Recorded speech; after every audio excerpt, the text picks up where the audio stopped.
Hi, John. Hi, Nicky. How's it going? Yeah, good, thanks. Good. And hello to everybody joining us today on Peartree English Language Pro Coaching. So, this is where we share lots of tips and tricks and information about how to help you communicate better using the English language. We do that through using many, many years of experience of teaching and coaching students in the English language. And we are very happy to share that with you, right, John? Absolutely. Always a pleasure. Great. So before we go any further and before we share our coaching, English language coaching tips of today, we would just like to say, please do like and subscribe this channel. We have plans to create lots of content for you, lots and lots of free content. We would love to keep it nice and free so that we can share all this knowledge with you and give you lots of tips and tricks. So do like and subscribe to make sure that we can continue to create as much information as possible for you on this channel. Okay, so John, I have a question for you. Do you find Uh-huh. it easy to say no? Honestly, being British, I don't. Mm, Well, yeah, I find it difficult to say no directly. exactly. Exactly. Yeah. So would you say that British people in general find it easy to say no? I would say that we don't generally. No, we usually find a way to kind of go around no. So it's there, but you have to look for it. Do you think that's the same with other forms of English, for example, American English or Australian English, or is this like a British thing that we don't like to say no to I people? think it's a really good question. I think that it's partly kind of specific to British culture because we have a reputation, whether it's true or not, for being very polite, at least in what we say. Um, and I think maybe with some other types of English, it could culturally be a little more direct. For example, maybe Australian English. But I think in English in general, it's a little bit unusual to just say no, right? Yeah. Well, if you people out there watching this clip have any thoughts on that, whether or not British people are more or less direct with their no's than Oh. other speakers of English, for example, just Australian, New Zealand, Americans, whoever, then please do tell us in the comments what you think. Are British people more or less direct with their no's than other speakers of English? I should say as well that the reason we are going to talk a little bit today about no in English, or not talk about no, is because we asked you as part of our promotion on socials to tell us some words that you find it difficult to say in English. Mm. Now, what did you have in mind, John, when we first put that question out there? What kinds of things did you think people would say? So I thought that people might say something to do with pronunciation, right? Because we all know that English pronunciation can be very tricky because the way that we say things is usually not that similar to the way that we write things. So my mind usually goes straight to pronunciation, and I thought maybe some kind of tricky consonant clusters or syllable stress or something like that, weird vowels. But no. I said it. There we No are. You way. said no. You actually said no there. So we are going to come on to tell you a few different ways that British people manage to say no without actually saying no in a moment. But just to say that the reason we're talking about this today is, in fact, we didn't get a lot of people asking us for pronunciation tips. A couple, and don't worry, we will come back to that another day. But we had a very, very funny answer from a person who said that the word they found it most difficult to say in English was, John, can you guess? No. No, not that John can't guess. The word Yeah. they found it most difficult to say was no. Okay, hard to say no. They find it hard to say no to people directly. So this gave us an idea. And we thought, right, let's just talk a little bit about some alternative ways if you want to sound really, really natural with your English. Okay, it is actually a fact that British people prefer not to say no too directly. Okay, because we're quite indirect. John, would you agree that that's the case, that we're quite indirect? I would agree. That's generally true. Of course, it varies a bit from person to person, but generally speaking, absolutely. If somebody actually says no to you very, very clearly and very directly, that's an extremely strong no. That's going to be a very strong no. So let's have a look at some of the ways that British people say no without actually saying no. Okay, John, would you like to kick us off with one way of saying no? Would you like to tell us the phrase that you I would. So, well, actually, I'll flip it around a little bit. I'm going to ask you a question, Nikki, and just answer naturally. Do you fancy going for a coffee after work today?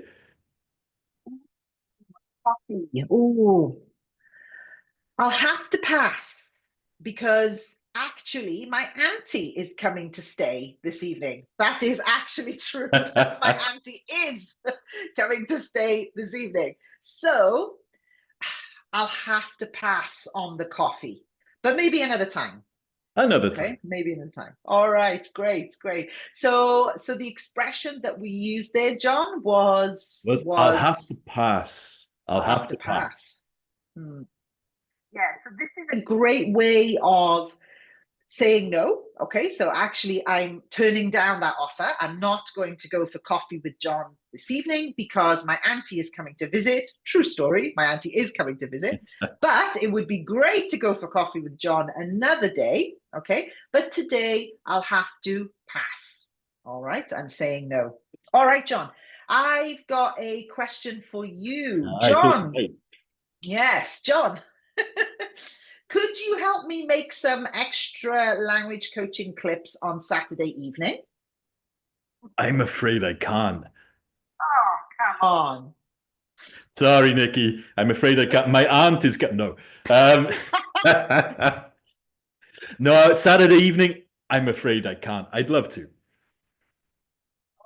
All right, great. So there, John, what was the expression that you used that time? Maybe tell us a little bit more about that. The expression, I'm afraid I can't. Okay, I'm afraid I can't. Just be careful with this one as well. I'm afraid in this case doesn't mean that you're scared of something. It's kind of a very polite, indirect way of saying sorry, really. So another way of going around, no, I'm afraid I can't. I'm afraid I can't. Yeah. So yeah, as John said, it's not actually to do with feeling fear, okay, or feeling afraid. Hopefully, John isn't afraid to make any more language clips. I'm sure that's not the case. I'm afraid is like a way of saying sorry. All right, just a way of saying sorry. All right, good. I'm afraid I can't. John, do you have any other questions for me? I do. We've probably got two more. So many, but we'll go with one. It's a beautiful day. Would you like to go for a walk in the park? You know what? It is a beautiful day. It genuinely is a beautiful day, and genuinely, my aunt is coming to visit. But I'm already tied up because I have so much work to do today, planning lots of language courses and classes, that even though I would love to go for a walk in the park, okay, I'm already tied up with work. So unfortunately, I can't. All right. So sad but true. Sad but true. Well, not that sad. I love preparing lessons and courses, but it is actually a very, very sunny day. For once, a lovely day in Cardiff. Yeah. Yeah, for once, a lovely day. So, and I am genuinely tied up. So to be tied up, okay, it doesn't mean tied up. It actually, well, it can mean that, but it actually means that you have other things that are making you busy at that time. Okay, so when you are already tied up, you are busy doing other things. So those things have like metaphorically tied you up so that you can't do the other thing that you might want to do. Okay, John, I've got one more question for you, and I think this is probably about as direct as as it gets. Okay, it's probably about as direct as it gets. So, Jon, let's see. Would you like to? I'm trying to think of a good question for you here. Would Food is always good. would I was thinking about, would you like to go to a Spice Girls concert? That's not gonna work for me. No? That's not gonna work for me. Might come as a shock to everyone. No? Spice Girls, it's not going to work for you? No, Spice Girls, not my cup of tea, the Spice Girls. That's Okay. a whole other expression. But Yeah. no, that's not going to work for me, unfortunately. The Spice Girls. Yeah. If you'd said Slayer, I might have had a different Yeah. answer. Yeah, exactly. Yeah, yeah. If we'd have said a heavy rock band, then probably that would really work for Jon. But Spice Girls concert, it's not going to work for you, right? Would you So say that's like quite a strong expression? It's not exactly. going to work. So as Yeah. Nicky mentioned already, for English, but particularly British English, that's quite direct to say, that's not going to work for me. All right. So it's not quite no, but it's quite close. It's pretty clear what somebody means there, and it often means, like Nicky said, that maybe it's something you might not really want to do anyway, right? Yeah. Yeah, exactly. So if somebody was thinking more about something with work, you might say, I can't make it, but it's not going to work for me. Might also have an idea that it's something that also you're not very keen on. Okay. So if you say it's not going to work for me without actually saying that word, no. All right, which is where we started this conversation in the first place. Okay, on that note, we are going to bring our language coaching tips and tricks, our pro English language coaching for poetry languages for today to a close. Jon, if people have really enjoyed this and they would like to find out a bit more about poetry languages and about our English language coaching, where can they find us? Exactly. If you would like to know a little bit more about us and how to work with us, because we'd love to work with you, we won't say no, I promise. Yeah. Then you can find us on the websites. That's poetrylanguages.com, as you can see here. You can catch us on WhatsApp as well. The number's right there. We're on Insta and Facebook as well if you want to hit us up on the socials.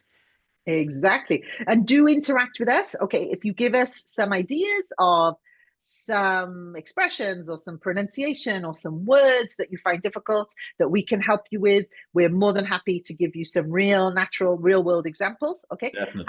And Jon, if people really have enjoyed today and they are looking for ways and they're thinking, well, that's nice when Nicky and Jon explain it, but how can I use this language? How can I remember this language? Right. Do you have any tips for them? That's a great question. So always really, really important if you hear a word or a phrase or even a grammar point or some pronunciation and you think, well, I'd really like to add that to my own English, right? I'd like to be able to use it in my real life. A few things you can do. First, go back through the video, right? Watch it a few times. Exactly. Rewatch us. Rewatch our video. Watch us again and again. Like and subscribe first. And then watch us as many times as you like. Make some notes. So if you've got a learning notebook or some type of journal or on your phone, a notes app, anything like that, make a note of the expressions you like, especially the ones that you think, well, that is going to work for me. Not that's not going to work for me. That one's going to work for me. Because if it's something you think, I'm interested in that, I could use that, you're more likely to remember it. And then once you've got it, give yourself a few quizzes, maybe with it. Maybe a couple of times, go back to your notes and then say, okay, I'm going to try and do that with a few gaps. Now I'm going to try and do it with no gaps at all. And then once you feel a bit more confident with it, take the final step, go ahead, be brave, use it in your life. Exactly. Use it. Find a little excuse. But remember, less is more, okay? You're not trying to, we've given you 4 expressions today. You're not going to just try and use all 4 in one sentence. That would sound a little bit strange if you combine them all together, okay? What you're actually going to try and do is just set yourself a little goal. You're just going to try to use 1. I'll have to pass, okay? I'll have to pass. And the next time that you have the opportunity that somebody asks you something, instead of just say, oh, no, take a moment, take a breath. Remember, I'll have to pass. Okay, I'll have to pass and use it.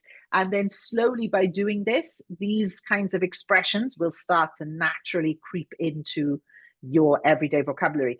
And if you feel that you don't have a lot of opportunities to actually activate your spoken English, then we would also love to work with you. Okay, so that is very much that'll work for us. Okay, if you would like to get in touch with us, that is one of the things that we do day in, day out, is we look for ways of creating natural conversational communicative environments for you to really practice activating this kind of language that you are learning and you are remembering. Because if you don't find ways to activate the language, it is very, very, very difficult for that language to stick in your mind. Yeah.